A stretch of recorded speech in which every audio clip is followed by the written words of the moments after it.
ఉద్యోగాల కోసం ఎదురు చూస్తున్న నిరుద్యోగ యువత, ముఖ్యంగా డిఎస్సి, గ్రూప్ 1 నోటిఫికేషన్ల కోసం ఆశగా ఎదురు చూస్తున్నారు. వరకు తమ సమస్య చెప్పుకోవడానికి ప్రభుత్వ పెద్దల దగ్గరకు వెళ్తారు. అయ్యా, డిఎస్సి ఇవ్వండి అయ్యా, గ్రూప్ 1 నోటిఫికేషన్ ఇవ్వండి. ఉద్యోగాలు లేక చాలా ఇబ్బందులు పడుతున్నాం. ఎవరా మీరంతా? అసలు ఎవరు అనిచారు వీళ్ళ లోపలికి? ఎవరా బయట? డిఎస్సి లేదు, ఏం లేదు, వెళ్ళండి. అయ్యా, అలా మాట్లాడకండి అయ్యా. జగనన్న కోసం మేము ఓట్లేసాం, ఉద్యోగాలు వస్తాయని నమ్మాం. అయ్యా, మీరు అలా అంటే ఎలా అయ్యా? ఉద్యోగాలు లేక మేము చాలా కష్టాల్లో ఉన్నాం. ఉద్యోగం వస్తుందని నమ్మి గ్రూప్ 1 కోచింగ్ తీసుకున్నాం. మా కుటుంబాల పరిస్థితి కూడా చాలా దారుణంగా ఉంది. ఇలా మాట్లాడితే మాకేం చెయ్యాలో కూడా అర్థం కావడం లేదయ్యా. ఒకసారి చెప్తే అర్థం కదా? ఉద్యోగులు అనేది ఏం లేదు, అర్థం కాదా? ఒకటి ఊరేసుకొని చావండి, లేదంటే మా గంజాయి బ్యాచ్ ఉంది, మా పేటిఎం బ్యాచ్ ఉంది. బతకాలంటే ఇస్తాం, తిండి పెడతాం, బిర్యానీ పెడతాం. ఉండాలంటే మా పేటిఎం బ్యాచ్ తో ఉండండి, ఒక్కొక్కలా మూలో పడి ఉండండి. అంతే, అదే మీకు ఉద్యోగం, లేదంటే చావండి. ప్రభుత్వ పెద్దల మాటలతో నిరుద్యోగులు తీవ్ర నిరాశకు గురవుతారు. అదే సమయంలో నిరుద్యోగుల సమస్యలను తెలుసుకుంటూ నారా లోకేష్ పాదయాత్ర కొనసాగిస్తున్నారు. అక్కడికి వచ్చిన నిరుద్యోగులను ఆయన కలుసుకుంటారు.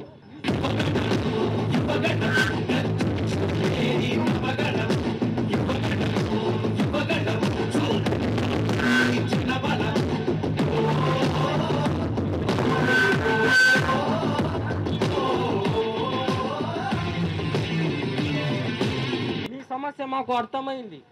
ఉద్యోగాల కోసం మీరు పడుతున్న కష్టాలు మాకు అర్థమవుతున్నాయి.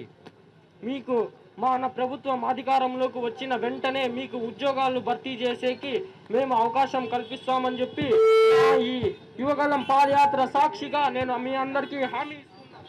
కాలం మారింది, ప్రభుత్వం మారింది. టీడీపీ కూటమి ప్రభుత్వం అధికారంలోకి వచ్చింది. ముఖ్యమంత్రిగా చంద్రబాబు నాయుడు బాధ్యతలు స్వీకరించారు.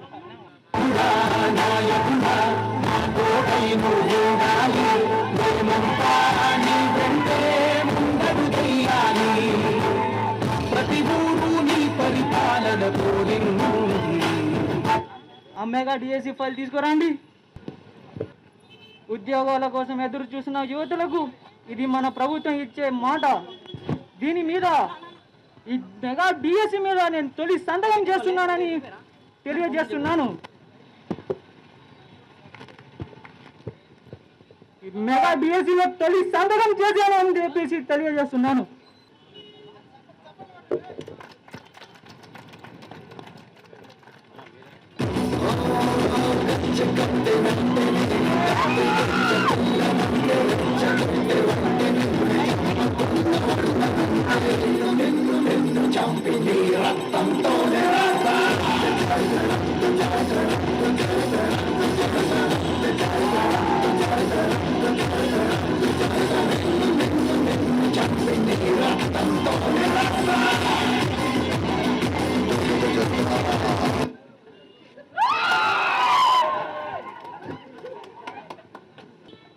అందరు ఎలా ఉన్నారు? అక్కలకు చెల్లెలకు అందరు కూడా చెప్తా ఉన్నాం. కరుణాకర్ రెడ్డి గారు స్టేజ్ మీదకి రావాలండి. అభినయ్ రెడ్డి గారు, సజ్జల గారు, మీరేం చేస్తారో నాకు తెలీదు. మెగా డిఎస్సిని వెంటనే ఆపిచ్చే ప్రయత్నం చేయాలి.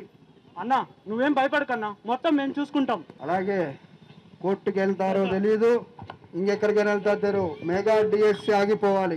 అన్నా డిఎస్సి మీద 100 కాదు 200 కేసులైనా వేసి ఎలా అయినా ఈ డిఎస్సి జరగకుండా తప్పగా చూసే బాధ్యత మా గంజాయి బ్యాచ్ అన్నా. మీరు ప్రశాంతంగా బెంగళూరు వెళ్ళి పబ్జి ఆడుకోండి అన్నా. ఖచ్చితంగా చెప్తా ఉన్నాం. మెగా డిఎస్సిని ఆపినప్పుడే తరువాత ప్రభుత్వం మాదనని చెప్తా ఉన్నా. జై జగన్, జై జగన్. హలో లాయర్ గారు మీరేం చేస్తారో నాకు తెలియదు. ఈ మెగా డిఎస్సి ఆగిపోవాలి. ఏం కేసు వేస్తారో నాకు తెలియదు. ఇద్దండి, ఎన్ని సూట్ కేసులు కావాలంటే అన్ని తీసుకోండి. కేసు మాత్రం మనమే కదా. ఇట్స్ ఓకే సజ్జలారు, డిఎస్సీనే కదా ఆపేద్దాం, ఏముందిలే. ఆపేసామంటే ఇలాంటివి 6 పంపిస్తాం. వెళ్ళి ముందు ఆ పని చూడండి. అలాగే సజ్జల గారు.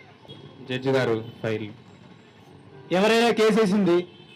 జడ్జి గారు డిఎస్సిని ఎలా అయినా ఆపేయాలని. యువతులకు ఉద్యోగాలు ఇచ్చే కార్యక్రమం జరుగుతా ఉంటే దాన్ని అడ్డుకోవడానికి ట్రై చేస్తారా? Case dismiss.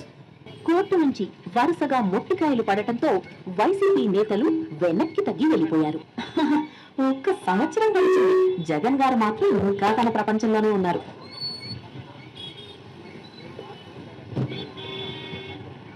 చూస్తూ ఉండగానే సగం సంవత్సరం నడిచిపోయింది.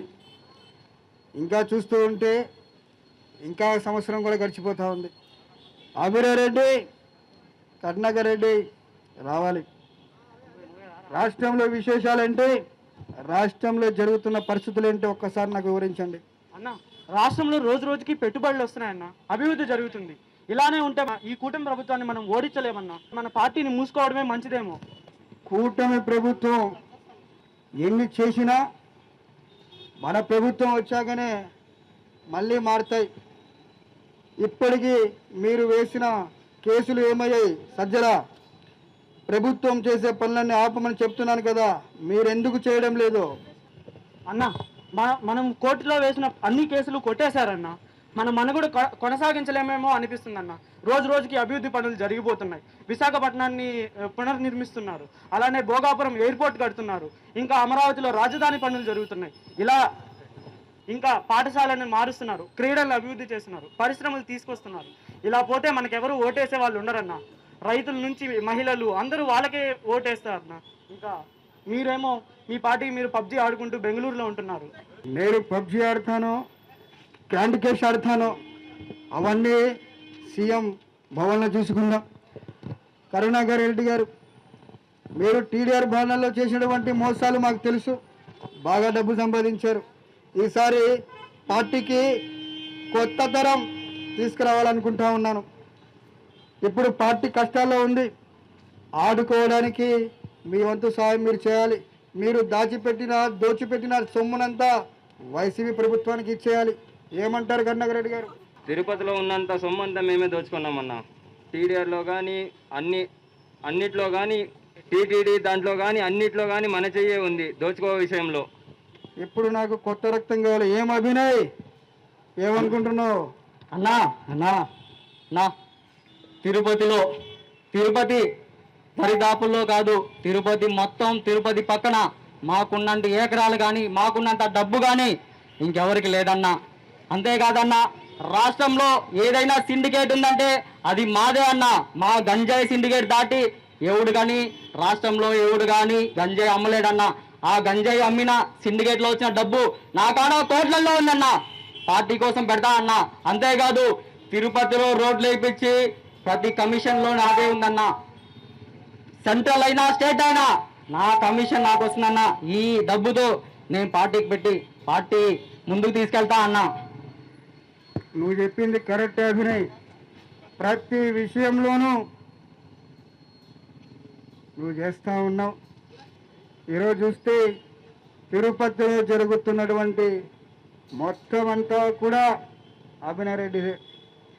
అలాగని చెప్పేసి నువ్వు చెప్పింది కరెక్టే. ప్రజలు నువ్వు అబద్ధం అని చెప్తే అబద్ధం అంటారు, నిజం అంటే నిజం అంటారు. వాళ్ళకి అబద్ధాలు చెప్పాలి, మోసాలు చేయాలి, ఇవన్నీ చేస్తూ ఉండాలి. సో మీరందరూ కూడా మీడియాలో ప్రచారం చేయండి. పేటీఎం బ్యాచ్ని మేలుకొల్పండి, గంజాయి బ్యాచ్ని కూడా మేలుకొల్పి రాష్ట్ర ప్రజలపైన ఉసుగొల్పేటువంటి ప్రయత్నాలు మీరు చేయాలి అభినయ్. అన్నా, మీ బ్లెస్సింగ్తో తిరుపతిలో డిప్యూటీ మేయర్గా ఉన్న నేను, మీ బ్లెస్సింగ్స్ అన్నా డిప్యూటీ చీఫ్ మినిస్టర్ అవుతా అన్నా. మీ ఆశీస్సులు ఎలా ఉండాలని కోరుకుంటున్నా అన్న. తప్పకుండా అభినయ్, నేను డిప్యూటీ సీఎంని చేస్తానయ్యా. లవ్ యూ అన్నా. సజ్జల, చెప్పండి అన్న. ఇంకా రాష్ట్రంలో మన గురించి ఏమనుకుంటా ఉన్నారు? అన్న, ఏమనుకుంటారేంటన్నా, అప్పుడు మీరు ప్రవేశపెట్టిన ఈ భూము ప్రెసిడెంట్ మెడలు, స్పెషల్ స్టేటస్తో ఇలాంటి వాటితో మనం పబ్బం గడిపాం. ఇప్పుడు మద్యం పాలసీలో మార్పులు తీసుకొచ్చారు. P4 పథకాన్ని తీసుకొచ్చి పేదల్ని అభివృద్ధి చేయాలని చూస్తున్నారు. మహిళలకి డ్వాక్రా రుణాలు ఇస్తున్నారు. ఇలా చేస్తూ ఉంటే మహిళలు అందరూ వాళ్ళకే ఓట్లేస్తున్నారు. మీ ఇష్టం అన్నా.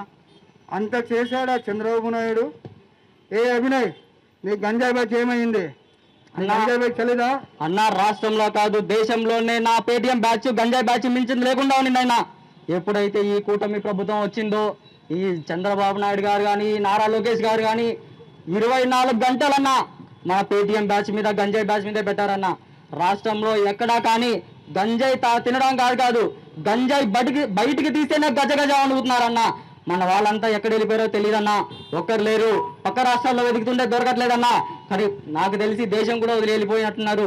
ఒకప్పుడు పోలీసులు వస్తే ఆ జీప్ సైరన్ అన్నా వచ్చేదన్నా, కానీ ఇప్పుడు ఈ డ్రోన్లు పంపిస్తున్నారన్న. అది ఎటువైపు నుంచి వస్తుందో తెలీదు, ఎలా వస్తుందో తెలియదు అన్న. వాటికి టైం లేదన్నా. ఈ పోలీస్ డిపార్ట్మెంట్ 24 గంటలు పనిచేసేది, కానీ ఈ డ్రోన్లు 24 కాదు 7/24 అన్నా 24 అవర్స్ జోన్లతో నిఘా పెడుతున్నారన్న. గజ వణిగిపోతున్నా అన్న. ఇంకా ఎక్కడ గంజా బ్యాచ్ అన్న. అంటే తిరుపతిలో గంజాయి అమ్మాయికి కూడా పర్మిషన్ లేదంటారు. పర్మిషన్ కాదన్నా, తిరుపతి కాదు రాష్ట్రంలో ఎక్కడా కానీ గంజాయి చుక్క కనబడినా ఒక్కొక్కటి గజ వణికేలాగా చేస్తున్నారన్న. నీ మాటలు వింటా ఉంటే ఖచ్చితంగా చదువుకున్న వాళ్ళు, చదువు లేని వాళ్ళు, మహిళలు, విద్యార్థులు, యువత, నిరుద్యోగులు అందరూ కూడా ఈరోజు కూటమి ప్రభుత్వానికి సపోర్ట్ చేస్తూ ఉన్నారు. ఇప్పుడు చివరికి రైతులు కూడా కూటమి ప్రభుత్వానికి సపోర్ట్ చేస్తూ ఉన్నారు. నిజంగా నెక్స్ట్ పార్టీని తలుచుకుంటే భయమవుతా ఉంది, పార్టీ వస్తుందా అని చెప్పి భయమవుతా ఉంది. సజ్జల ఇప్పుడు చెప్పు, నెక్స్ట్ ఏ కార్యక్రమాలు చేస్తే బాగుంటుంది? అన్న మీరు తొందరపడకండి అన్న, నేను మీకు ఏదో ఒక సలహా ఇస్తాను, మీరు వెళ్ళి ప్రశాంతంగా పడుకోండి. నువ్వు ముసలివాడు అయిపోయావు సజ్జల. నీ మాటలు, నీ సలహాలు విని నేను 11 సీట్లుగా పరిమితం అయిపోయాను. అన్న నేను ఉన్నాను కాబట్టి ఆ 11 అయినా వచ్చాయి. నువ్వే ఉండుంటే పులివెందుల డిపాజిట్ కూడా వచ్చేది కాదు. మనం ఏంటి సజ్జల ఇంత మాట అన్నావు? నేను ఈ రాజకీయాలు తప్పుకొని నేను పబ్జీ ఆడుకుంటా అన్న. నేను కూడా ఆన్లైన్ ఉన్నా అన్న. అన్న రిక్వెస్ట్ అన్న, అన్న యాక్సెప్ట్ చేయండి అన్న. పబ్జీ అన్న బ్యాక్ సైడ్ వెనకమాల వేస్తాడు అన్న. థ్యాంక్ యూ అన్న, థ్యాంక్ యూ. వెనకమాల అభినయ్ రెడ్డి, నువ్వు అడుగడుగునా ఈ కూటమి ప్రభుత్వానికి ఆటంకులు తీసుకురావాలని మొదటి రోజు నుంచి చెప్తా ఉన్నా. ఈరోజు డిఎస్సి పేరుతో నేను చేయమన్నటువంటి పనులు నువ్వు చేయట్లేదు. ఈరోజు జంజీ పేరుతో రాష్ట్రంలో కార్యక్రమాలు చేస్తూ ఉన్నారు. ఇప్పుడు ఈ డిఎస్సిని ఎలాగైనా తప్పుదో పట్టించి ఈ డిఎస్సి ముందుకు పోకుండా చూసుకునే బాధ్యత నీకు అప్పగిస్తా ఉన్నాను. నువ్వు ఎలా చేస్తావు వినయ్? అన్న ఒకప్పుడు తిరుపతిలో ఈ ఎస్పీ యూనివర్సిటీ లైబ్రరీ ముందు మన బ్యాచ్ ఉండేదన్నా. పిలిస్తే పరిగెత్తుకొని వచ్చేవాళ్ళన్నా. అంతేకన్నా తిరుపతిలో ప్రతి యువత, ప్రతి జంజీ నా వెనకాల ఉండేవాళ్ళు. ఆయన ఎప్పుడైతే ఈ కూటమి ప్రభుత్వం చంద్రబాబు నాయుడు గారు డిఎస్సి మీద మొదటి సంతకం పెట్టి మరి ఇంకో డిఎస్సికి నోటిఫికేషన్ అవుతారు, అప్పటి నుండి మన మాట వినట్లేదన్నా. అందరూ జాబుల్లో ఉండిపోతున్నారన్నా. అన్నా మాకు ఉద్యోగాలు వచ్చింది, ఆ రోజు మీ ఇంటి దగ్గర వస్తే ఊరేసుకొని చావండి, లేదంటే మా గంజాయి బ్యాచ్ లో ఉండని అన్నారు. ఇవాళ మా బాబు వచ్చారు, మా లోకేష్ బాబు వచ్చారు, మాకు ఉద్యోగాలు ఇచ్చారు, మేమెందుకు మీరు అంటున్నాలి అని క్వశ్చన్ చేస్తున్నారన్నా, నిలదీస్తున్నారన్నా. ఇంటి ముందు వెళ్తుంటే, రోడ్లో నడుచుంటే కూడా వెళ్తే పట్టించుకునే వాళ్ళు లేరన్నా. ఒకప్పుడు నా వెంట పేటీఎం బ్యాచ్, గంజాయి బ్యాచ్, ఒక సైన్యం, నేను వెళ్తుంటే దారిలో ఒక సైన్యం నిలబడేదన్నా. ఇప్పుడు నేను వెళ్తుంటే అసలు చాలా దారుణంగా ఉందన్న. కుక్కలు కూడా పరిస్థితి ఎక్కడో ఒక చోట పట్టుకొని డిఎస్సిని ఆపేయమని చెప్పాను. కనీసం స్పోర్ట్స్ కోటాలో ఆపలేని శక్తి ఈరోజు మీకు ఉండాలి. అదే పులివెందలో అయితే ఈసారి చుక్కలు చూపించేవాడిని మీకు చెప్పాను, అది కూడా చేత కాలేదు మీకు. నా ఏది కూడా ఒకప్పుడు మన పార్టీ ఉన్నప్పుడు మన పార్టీ నాయకులు సైరు విసేయాలన్నా. ఇప్పుడు వాళ్ళ పార్టీలో అలా లేదన్నా. డైరెక్ట్ గా ఆఫీసర్లు, ఐఏఎస్ ఆఫీసర్లే సవాల్ ఇస్తున్నారన్నా. చర్చకు మీరు సిద్ధమా, మేము సిద్ధం అంటున్నారన్నా. మన లక్షల్లో జాబులు నిర్వహించాం, అందులో ఎన్నో తోటుబాట్లు. పార్టిసిపేషన్ చేసిన వాడికి జాబులు ఇచ్చాం, వాళ్ళు అలా కాదన్నా. సర్టిఫికేట్ ఉన్న వాడికే జాబ్ ఇచ్చారు, వీటి క్లియరెన్స్ తో మొహం మీద చూపిస్తున్నారన్నా. ఏ మొహం పెట్టుకొని వాళ్ళని అడగాలనిపిస్తుందన్నా. ఏదో అప్పటికి బురద చల్లుతున్నామన్నా. నువ్వు చెప్పింది నిజమే అభినయ్. మనము ప్రభుత్వము అధికారంలో ఉన్నప్పుడు చంద్రబాబు లాగా ఆలోచించి ఉంటే, నారా లోకేష్ మాదిరి ఆలోచించి ఉంటే ఖచ్చితంగా మన పార్టీ ముందుకు పోయేది. నేను సజ్జలను నమ్ముకొని ముందుకు వచ్చాను, కరుణాకర్ రెడ్డి ముందుకు వచ్చాను. ఈరోజు రాజకీయంగా భూస్థాపితమైనాను. నా ప్రభుత్వం వచ్చిన తర్వాత మీరు ఆంధ్ర రాష్ట్రంలో కంటే బెంగళూరులోనే ఎక్కువ పబ్జీ ఆడుకుంటూ ఉన్నారన్న. మీరు అక్కడ ఉంటే ఇక్కడ ఇలా జరగకుండా ఇంకెలా ఉంటుందన్న? మొత్తం మీదే అన్న. ఈసారి ఖచ్చితంగా మనదే పార్టీ వస్తుంది. Thank you.